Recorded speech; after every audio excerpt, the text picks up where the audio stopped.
ఇక మన బతుకులు ఎట్లాగో మారే గాని కనీసం నేను చెప్పేది అన్న అలవాటు చేసుకో. ఉన్నంతకాలం కొంచెం సంతోషంగా ఉండొచ్చు. భరోసానే లేని మన జీవితాలల్లా జీవితాంతం తోడుండేది బాధ. ఆ బాధని అర్థం చేసుకొని అలవాటు చేసుకో. ఈ ఒక సామెత ఉంది కదా, పైసా లేకున్నా అని పౌరుషానికి తక్కలేదు కోపం. ఆ కోపాన్ని తగ్గించుకో. అదృష్టం బాగుండి ఆస్తులు సంపాదించినా సరే అణిగిమణిగి ఉండడం నేర్చుకో.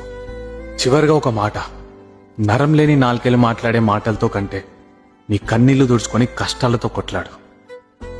నువ్వు ఎవరైతే వీడియో చూస్తున్నా నువ్వు నాకు అన్న అవుతావో, తమ్మును అవుతావో, అక్క అవుతావో, చెల్లి అవుతావో నాకు తెలియదు, కానీ బాధ్యతగా బతుకు. నీకున్న బాధ్యతని భద్రంగా కాపాడుకొని బాధ్యత గల మనిషిగా బతుకు. మన మిడిల్ క్లాస్ బతుకులు ఇంతే, అవి మారాయి.